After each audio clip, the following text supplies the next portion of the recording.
ಓಂ ನಮಃ ಶಿವಾಯ.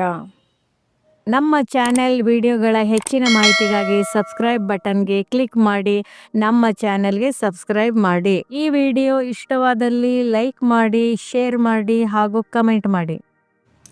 182 20/5/2026 ಪ್ರಾತಃ ಮುರಳಿ. ಓಂ ಶಾಂತಿ. ಬಾಪ್ ದಾದಾ ಮಧುಬನ.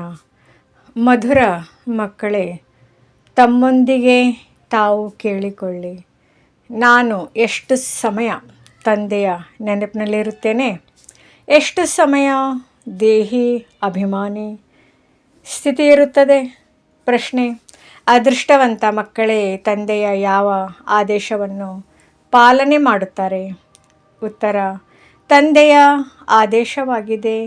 ಮಧುರ ಮಕ್ಕಳೇ, ಆತ್ಮ ಅಭಿಮಾನಿ ಭವ. ನೀವೆಲ್ಲರೂ ಪುರುಷರಾಗಿದ್ದಿರಿ, ಸ್ತ್ರೀ ಅಲ್ಲ. ನೀವಾತ್ಮರಲ್ಲಿಯೇ ಇಡೀ ಪಾತ್ರವು ಅಡಕವಾಗಿದೆ. ಈಗ ಇದೇ ಪರಿಶ್ರಮ ಅಥವಾ ಅಭ್ಯಾಸ ಮಾಡಿ. ನಾವು ಹೇಗೆ ಆತ್ಮಾಭಿಮಾನಿಯಾಗಿರುವುದು ಇದೇ ಉನ್ನತ ಗುರಿಯಾಗಿದೆ. ಗೀತೆ: ಅದೃಷ್ಟವನ್ನು ಬೆಳಗಿಸಿಕೊಂಡು ಬಂದಿದ್ದೇನೆ. ಓಂ ಶಾಂತಿ. ಮಧುರಾತಿ ಮಧುರ ಆತ್ಮಿಕ ಮಕ್ಕಳು, ಗೀತೆಯನ್ನು ಕೇಳಿದಿರಿ. ಆತ್ಮಿಕ ಮಕ್ಕಳು ಅರ್ಥಾತ್ ಜೀವಾತ್ಮರು ಹೇಳಿದರು, ನಾವು ಹೊಸ ಪ್ರಪಂಚದ ಅದೃಷ್ಟವನ್ನು ಅಂದರೆ ಸ್ವರ್ಗದ ಅದೃಷ್ಟವನ್ನು ಬೆಳಗಿಸಿಕೊಂಡು ಆತ್ಮಿಕ ತಂದೆಯ ಬಳಿ ಕುಳಿತಿದ್ದೇವೆ. ಈಗ ಮಕ್ಕಳು ಆತ್ಮ ಅಭಿಮಾನಿಯಾಗಬೇಕಾಗಿದೆ. ಇದೇ ಅತಿ ದೊಡ್ಡ ಪರಿಶ್ರಮವಾಗಿದೆ. ತಮ್ಮನ್ನು ಆತ್ಮನೆಂದು ತಿಳಿಯಿರಿ ಮತ್ತು ನಾನಾತ್ಮನು 84 ಜನ್ಮಗಳನ್ನು ತೆಗೆದುಕೊಂಡಿದ್ದೇನೆ.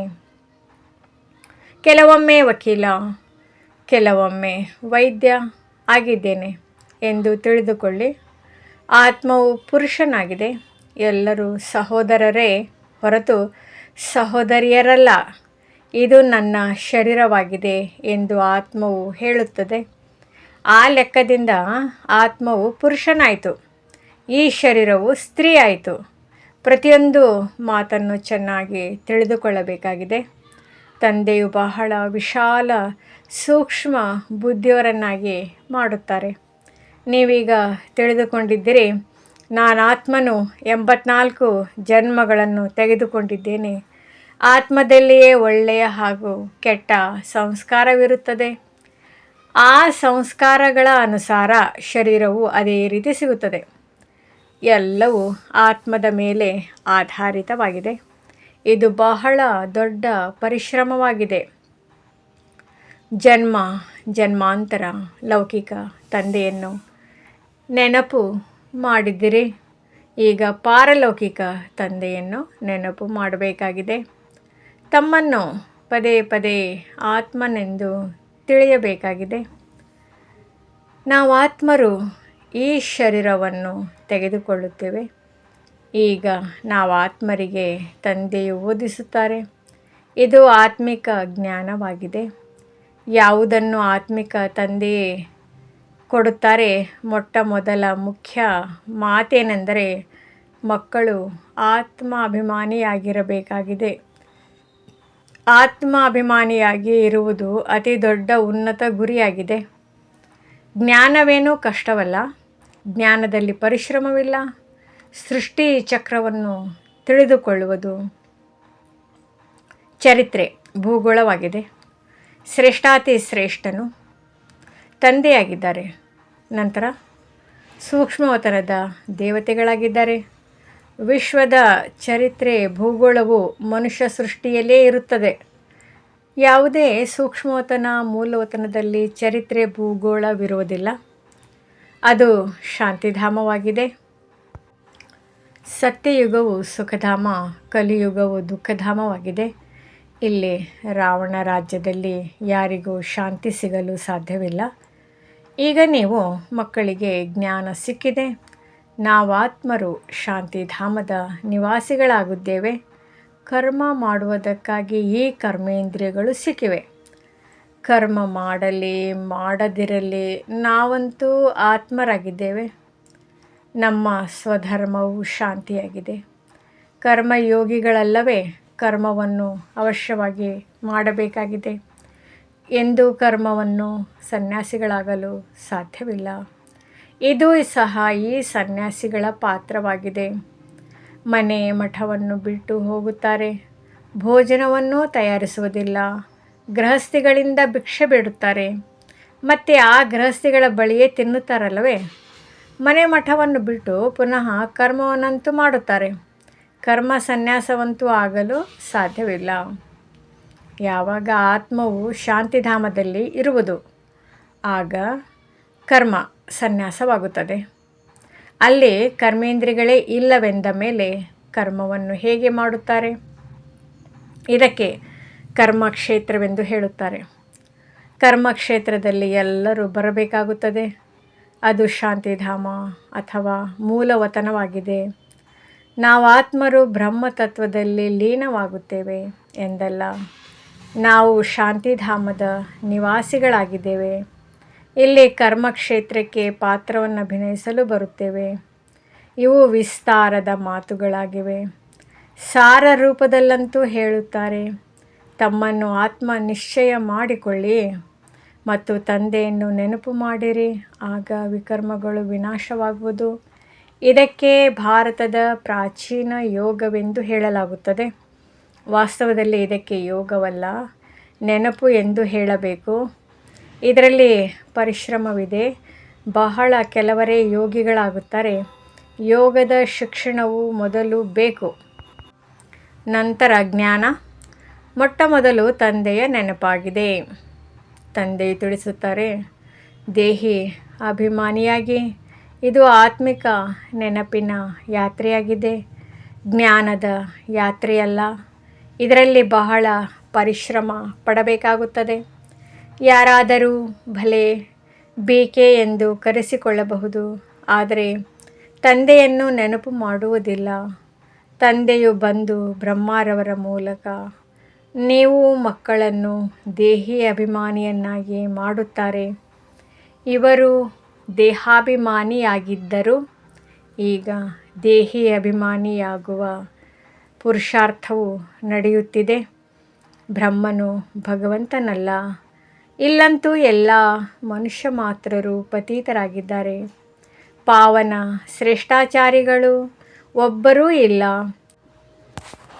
ಆತ್ಮನಿಗಾಗಿಯೇ ಪುಣ್ಯಾತ್ಮ ಪಾಪಾತ್ಮನೆಂದು ಹೇಳಲಾಗುತ್ತದೆ. ನಾನಾತ್ಮನಿಗೆ ತೊಂದರೆ ಕೊಡಬೇಡಿ ಎಂದು ಮನುಷ್ಯರು ಹೇಳುತ್ತಾರೆ. ಆದರೆ ನಾನು ಯಾರು ಎಂಬುದನ್ನು ತಿಳಿದುಕೊಳ್ಳುವುದಿಲ್ಲ. ಕೇಳಲಾಗುತ್ತದೆ, ಹೇ ಜೀವಾತ್ಮ, ನೀವೇನು ಉದ್ಯೋಗ ಮಾಡುತ್ತೀರಿ? ಆಗ ಹೇಳುತ್ತಾರೆ, ನಾನಾತ್ಮನು ಈ ಶರೀರದ ಮೂಲಕ ಇಂತಹ ಉದ್ಯೋಗ ಮಾಡುತ್ತೇನೆ. ಅಂದಾಗ ಮೊಟ್ಟ ಮೊದಲು ಈ ನಿಶ್ಚಯ ಮಾಡಿಕೊಂಡು ತಂದೆಯನ್ನು ನೆನಪು ಮಾಡಿ. ಈ ಆತ್ಮಿಕ ಜ್ಞಾನವನ್ನು ತಂದೆಯ ವಿನಃ ಮತ್ಯಾರೂ ಕೊಡಲು ಸಾಧ್ಯವಿಲ್ಲ. ತಂದೆಯು ಬಂದು ದೇಹಿ ಅಭಿಮಾನಿಗಳನ್ನಾಗಿ ಮಾಡುತ್ತಾರೆ. ಯಾರಾದರೂ ಜ್ಞಾನದಲ್ಲಿ ತೀಕ್ಷ್ಣವಾಗಿ ಮುಂದೆ ಹೋದರೆ ಅವರು ಪಕ್ಕಾ ಆತ್ಮಾಭಿಮಾನಿಯಾಗಿದ್ದಾರೆ ಎಂದಲ್ಲ. ಆತ್ಮಾಭಿಮಾನಿಗಳು ಜ್ಞಾನವನ್ನು ಚೆನ್ನಾಗಿ ಧಾರಣೆ ಮಾಡುತ್ತಾರೆ. ಉಳಿದಂತೆ ಅನೇಕರಿದ್ದಾರೆ ಯಾರು ಜ್ಞಾನವನ್ನು ಚೆನ್ನಾಗಿ ತಿಳಿದುಕೊಳ್ಳುತ್ತಾರೆ, ಆದರೆ ಶಿವ ತಂದೆಯ ನೆನಪನ್ನು ಮರೆತು ಹೋಗುತ್ತಾರೆ. ಪದೇ ಪದೇ ತನ್ನನ್ನು ಆತ್ಮನೆಂದು ತಿಳಿದು ತಂದೆಯನ್ನು ನೆನಪು ಮಾಡಬೇಕಾಗಿದೆ. ಇದರಲ್ಲಿ ಜಿನ್ಹನ ತರಹ ಆಗಬೇಕಾಗಿದೆ. ಜಿನ್ಹನ ಕಥೆ ಇದೆ. ತಂದೆಯು ಈ ಕೆಲಸವನ್ನು ಕೊಡುತ್ತಾರೆ, ಮಕ್ಕಳೇ ನನ್ನನ್ನು ನೆನಪು ಮಾಡಿ, ಇಲ್ಲದಿದ್ದರೆ ಮಾಯೆಯು ನಿಮ್ಮನ್ನು ತಿಂದು ಬಿಡುವುದು. ಮಾಯೆಯು ಜಿನ್ಹನ ಆಗಿದೆ. ಎಷ್ಟು ತಂದೆಯನ್ನು ನೆನಪು ಮಾಡುತ್ತೀರೋ ಅಷ್ಟು ವಿಕರ್ಮಗಳು ವಿನಾಶವಾಗುತ್ತವೆ ಮತ್ತು ನಿಮಗೆ ತಂದೆಯ ಆಕರ್ಷಣೆಯಾಗುತ್ತದೆ. ಮಾಯೆಯು ಉಲ್ಟಾ ಮಾಡಿ ನಿಮ್ಮನ್ನು ಬಹಳ ಬಿರುಗಾಳಿಗಳಲ್ಲಿ ತರುತ್ತದೆ. ಬುದ್ಧಿಯಲ್ಲಿ ಇದೇ ನೆನಪಿರಲಿ, ನಾವು ಆತ್ಮರು ತಂದೆಯ ಮಕ್ಕಳಾಗಿದ್ದೇವೆ. ಇದೇ ಖುಷಿಯಲ್ಲಿ ಇರಬೇಕಾಗಿದೆ. ದೇಹಾಭಿಮಾನದಲ್ಲಿ ಬರುವುದರಿಂದ ಮಾಯೆಯು ಪೆಟ್ಟು ಕೊಡುತ್ತದೆ. ಹಾತಮ್ ತಾಯಿಯ ಆಟವನ್ನು ತೋರಿಸುತ್ತಾರೆ. ಬಾಯಲ್ಲಿ ಉಂಗುರವನ್ನು ಹಾಕಿಕೊಳ್ಳುತ್ತಿದ್ದಂತೆಯೇ ಮಾಯವಾಗಿ ಬಿಡುತ್ತಾರೆ. ನಿಮಗೂ ಸಹ ಒಂದು ವೇಳೆ ತಂದೆಯ ನೆನಪಿನಲ್ಲಿ ಇದ್ದಿದ್ದೇ ಆದರೆ ಮಾಯೆಯು ತೊಂದರೆ ಕೊಡುವುದಿಲ್ಲ. ಇದರಲ್ಲಿಯೇ ಯುದ್ಧವು ನಡೆಯುತ್ತದೆ. ನೀವು ನೆನಪು ಮಾಡುವ ಪುರುಷಾರ್ಥ ಮಾಡುತ್ತೀರಿ, ಆದರೆ ಮಾಯೆಯು ಈ ರೀತಿ ಉಸಿರು ಕಟ್ಟಿಸುತ್ತದೆ, ನೆನಪು ಮಾಡುವುದಕ್ಕೇ ಬಿಡುವುದಿಲ್ಲ. ನೀವು ಬೇಸರವಾಗಿ ಮಲಗಿಬಿಡುತ್ತೀರಿ. ಮಾಯೆಯೊಂದಿಗೆ ಇಷ್ಟು ಯುದ್ಧವು ನಡೆಯುತ್ತದೆ. ಬಾಕಿ ವಿಶ್ವದ ಚರಿತ್ರೆ ಭೂಗೋಳವನ್ನು ತಿಳಿದುಕೊಳ್ಳುವುದು ಕಷ್ಟವೇನೂ ಇಲ್ಲ. ನಾವಂತೂ ಬಹಳ ಚೆನ್ನಾಗಿ ತಿಳಿಸಿಕೊಡುತ್ತೇವೆ ಎಂದಲ್ಲ. ನೆನಪಿನದೇ ಮೊಟ್ಟ ಮೊದಲ ಮಾತಾಗಿದೆ. ಪ್ರದರ್ಶನಿಯಲ್ಲಿ ಅನೇಕರು ಬರುತ್ತಾರೆ. ಮೊಟ್ಟ ಮೊದಲು ಈ ಪಾಠವನ್ನು ಕಲಿಸಬೇಕಾಗಿದೆ. ತಮ್ಮನ್ನು ಆತ್ಮ ನಿಶ್ಚಯ ಮಾಡಿಕೊಂಡು ತಂದೆಯನ್ನು ನೆನಪು ಮಾಡಿದರೆ ತಮೋ ಪ್ರಧಾನರಿಂದ ಸತೋ ಪ್ರಧಾನರಾಗುತ್ತೀರಿ. ಮೊದಲು ಇದೇ ಪಾಠವನ್ನು ತಿಳಿಸಬೇಕಾಗಿದೆ. ಭಾರತದ ಪ್ರಾಚೀನ ಯೋಗವನ್ನು ಯಾರೂ ಕಲಿಸಲು ಸಾಧ್ಯವಿಲ್ಲ. ತಂದೆಯು ಬಂದು ಕಲಿಸಿದಾಗಲೇ ಕಲಿಯುವರು. ಮನುಷ್ಯರು ಮನುಷ್ಯರಿಗೆ ರಾಜಯೋಗವನ್ನು ಕಲಿಸಲು ಸಾಧ್ಯವಿಲ್ಲ. ಇದು ಅಸಾಧ್ಯವಾಗಿದೆ. ಸತ್ಯ ಯುಗದಲ್ಲಂತೂ ಪಾವನರೇ ಇರುತ್ತಾರೆ. ಅಲ್ಲಂತೂ ಪ್ರಾರಬ್ಧವನ್ನು ಭೋಗಿಸುತ್ತಾರೆ. ಜ್ಞಾನ ಅಜ್ಞಾನದ ಮಾತಿರುವುದಿಲ್ಲ. ಭಕ್ತಿ ಮಾರ್ಗದಲ್ಲಿಯೇ ತಂದೆಯನ್ನು ಕರೆಯುತ್ತಾರೆ. ಬಂದು ದುಃಖವನ್ನು ಹರಿಸಿ ಸುಖ ಕೊಡಿ ಎಂದು. ಸತ್ಯ ತ್ರೇತಾಯುಗದಲ್ಲಿ ಯಾವುದೇ ಗುರು ಗೋಸಾಯಿಗಳು ಇರುವುದಿಲ್ಲ. ಅಲ್ಲಂತೂ ಸದ್ಗತಿ ಪಡೆದಿರುತ್ತಾರೆ. ನೀವು 21 ಜನ್ಮಗಳಿಗಾಗಿ ಸದ್ಗತಿಯನ್ನು ಪಡೆಯುತ್ತೀರಿ. 21 ಪೀಳಿಗೆಗಳು, 21 ಜನ್ಮಗಳ ಉದ್ಧಾರ ಮಾಡುವವರೇ ಬ್ರಹ್ಮಕುಮಾರಿ ಎಂದು ಹೇಳುತ್ತಾರೆ. ಇದು ಭಾರತದಲ್ಲಿಯೇ ಗಾಯನವಿದೆ. ಭಾರತದಲ್ಲಿಯೇ ನಿಮಗೆ 21 ಜನ್ಮಗಳ ಆಸ್ತಿಯು ಸಿಗುತ್ತದೆ. ಅಲ್ಲಿ ನೀವು ಒಂದೇ ದೇವಿ ದೇವತಾ ಧರ್ಮದವರು ಇರುತ್ತೀರಿ. ಮತ್ಯಾವುದೇ ಧರ್ಮವೂ ಇರುವುದಿಲ್ಲ. ತಂದೆಯು ಬಂದು ನಿಮ್ಮನ್ನು ಮನುಷ್ಯರಿಂದ ದೇವತೆಗಳನ್ನಾಗಿ ಮಾಡುತ್ತಾರೆ. ಪವಿತ್ರರಾಗದ ವಿನಃ ನಾವು ಹಿಂತಿರುಗಿ ಹೋಗಲು ಹೇಗೆ ಸಾಧ್ಯ? ಇಲ್ಲಂತೂ ಎಲ್ಲರೂ ವಿಕಾರಿ ಪತೀತರಾಗಿದ್ದಾರೆ. ಯಾರು ಯಾರು ಧರ್ಮ ಸ್ಥಾಪಕರಿದ್ದಾರೆಯೋ ಅವರು ಮತ್ತೆ ಪಾಲನೆ ಮಾಡುತ್ತಾರೆ. ಅವರ ಧರ್ಮವು ವೃದ್ಧಿಯಾಗುತ್ತಾ ಹೋಗುತ್ತದೆ. ಯಾರೂ ಹಿಂತಿರುಗಿ ಹೋಗಲು ಸಾಧ್ಯವಿಲ್ಲ. ಒಬ್ಬ ಪಾತ್ರಧಾರಿಯೂ ಹೋಗಲು ಸಾಧ್ಯವಿಲ್ಲ. ಎಲ್ಲರೂ ಸತೋ ಪ್ರಧಾನರಿಂದ ಸತೋ ರಜೋ ತಮೋದಲ್ಲಿ ಬರಲೇಬೇಕಾಗಿದೆ. ಬ್ರಹ್ಮನಿಗಾಗಿಯೂ ಬ್ರಹ್ಮನ ದಿನ, ಬ್ರಹ್ಮನ ರಾತ್ರಿ ಎಂದು ಹೇಳುತ್ತಾರೆ. ಅಂದಾಗ ಸೃಷ್ಟಿಯಲ್ಲಿ ಕೇವಲ ಬ್ರಹ್ಮನೊಬ್ಬರೇ ಇರುವರೇ? ಈಗ ನೀವು ಬ್ರಾಹ್ಮಣ ಕುಲದವರಾಗುತ್ತಿದ್ದೀರಿ. ನೀವು ರಾತ್ರಿಯಲ್ಲಿದ್ದೀರಿ, ಈಗ ದಿನದಲ್ಲಿ ಹೋಗುತ್ತಿದ್ದೀರಿ.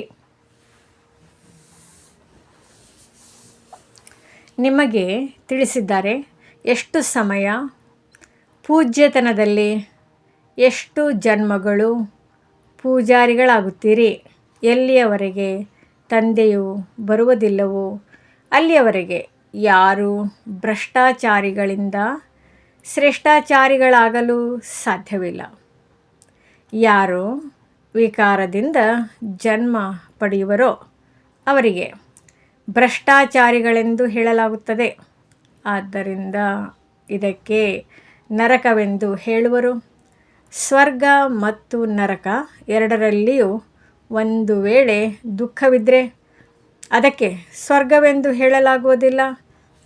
ಎಲ್ಲಿಯವರೆಗೆ ಪೂರ್ಣ ತಿಳಿದುಕೊಳ್ಳುವುದಿಲ್ಲವೋ ಅಲ್ಲಿಯವರೆಗೆ ಉಲ್ಟಾ ಸೊಲ್ಟಾ ಪ್ರಶ್ನೆ ಮಾಡುತ್ತಾರೆ.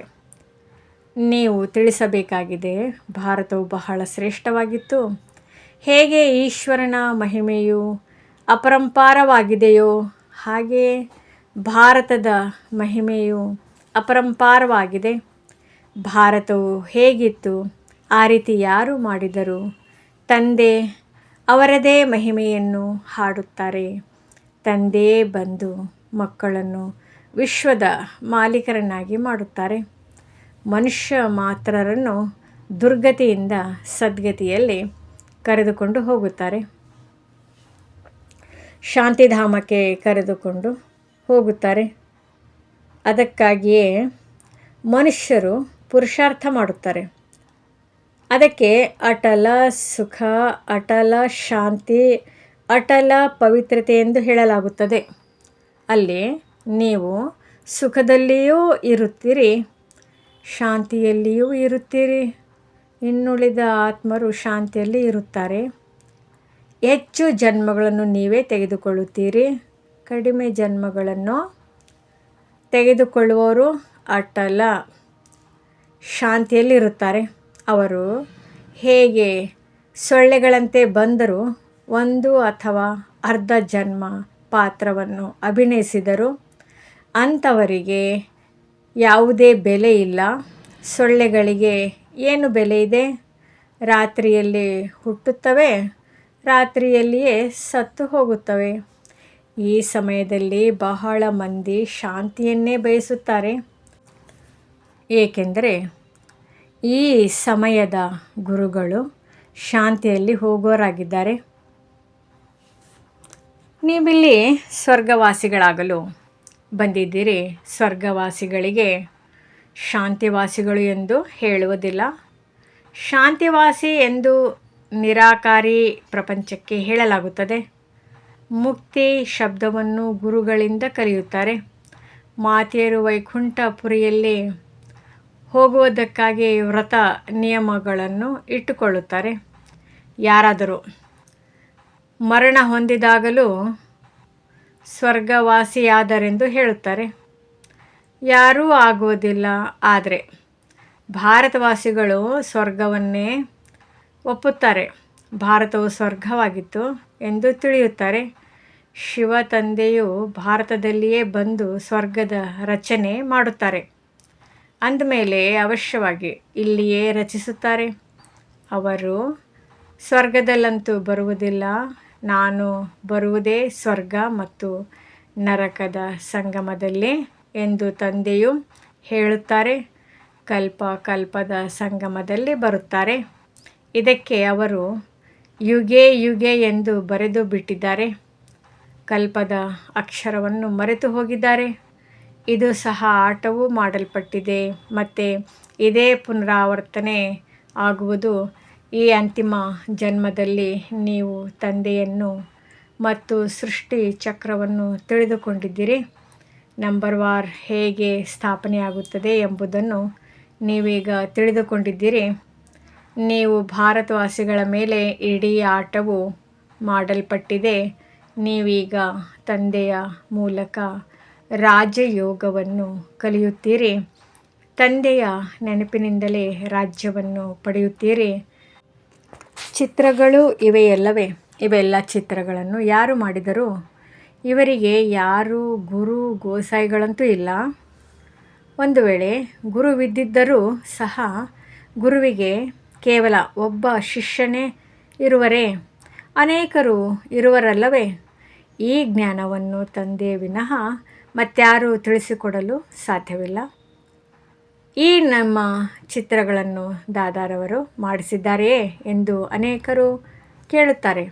ಇವನ್ನು ತಂದೆಯೇ ದಿವ್ಯ ದೃಷ್ಟಿಯಿಂದ ಸಾಕ್ಷಾತ್ಕಾರ ಮಾಡಿಸಿದ್ದಾರೆ. ವೈಕುಂಠದ ಸಾಕ್ಷಾತ್ಕಾರವನ್ನು ಮಾಡಿಸಿದ್ದಾರೆ. ಅಲ್ಲಿ ಹೇಗೆ ಶಾಲೆಯು ನಡೆಯುತ್ತದೆ, ಯಾವ ಭಾಷೆ ಇರುತ್ತದೆ, ಎಲ್ಲವೂ ಸಾಕ್ಷಾತ್ಕಾರ ಮಾಡಿದ್ದಾರೆ. ಮಕ್ಕಳು ಭ್ರುಕಟಿಯಲ್ಲಿದ್ದಾಗ ತಂದೆಯು ಬಹಳ ಖುಷಿಪಡಿಸುತ್ತಿದ್ದರು. ಕರಾಚಿಯಲ್ಲಿ ಕೇವಲ ನೀವೇ ಪ್ರತ್ಯೇಕವಾಗಿ ಇದ್ದಿರಿ.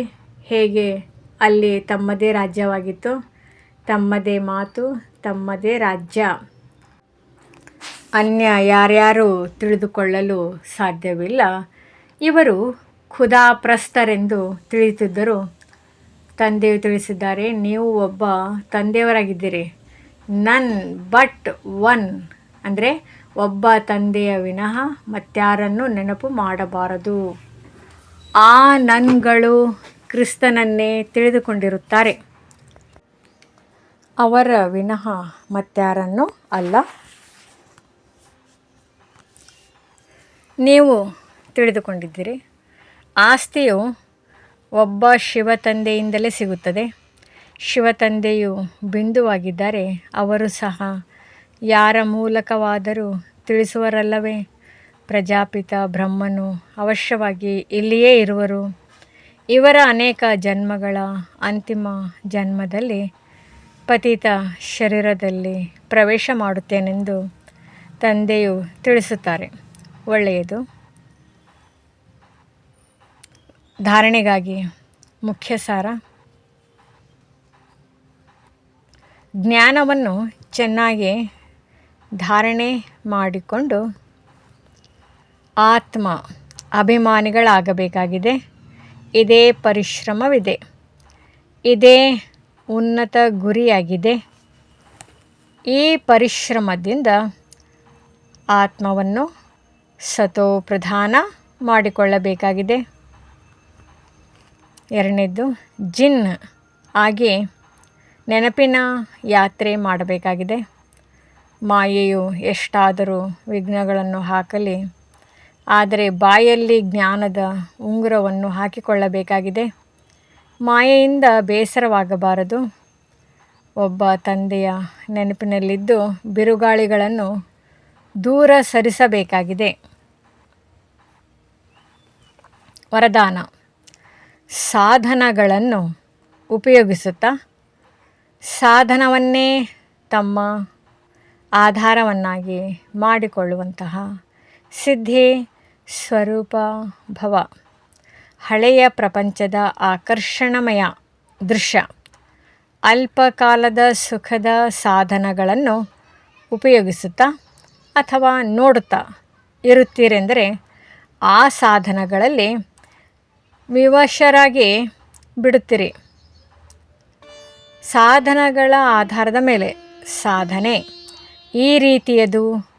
ಹೇಗೆಂದರೆ ಮರಳುಗಾಡಿನ ತಳಪಾಯದಲ್ಲಿ ಕಟ್ಟಡ ಕಟ್ಟುವಂತೆ. ಆದ್ದರಿಂದಲೇ ಯಾವುದೇ ವಿನಾಶಿ ಸಾಧನಗಳ ಆಧಾರದ ಮೇಲೆ ಅವಿನಾಶಿ ಸಾಧನೆ ಇರಬಾರದು.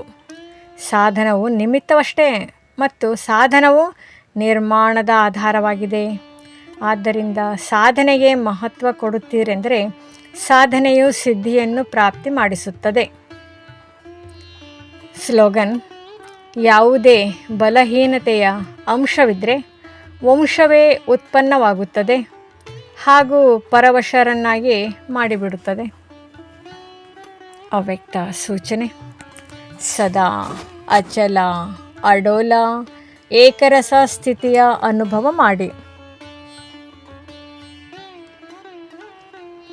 ಬುದ್ಧಿಯನ್ನು ಒಂದು ನೆಲೆಯಲ್ಲಿ ಸ್ಥಿರ ಮಾಡುವ ಯಾವ ಯುಕ್ತಿ ಸಿಕ್ಕಿದೆ ಇದನ್ನು ಸ್ಮೃತಿಯಲ್ಲಿ ಇಟ್ಟುಕೊಳ್ಳಿ.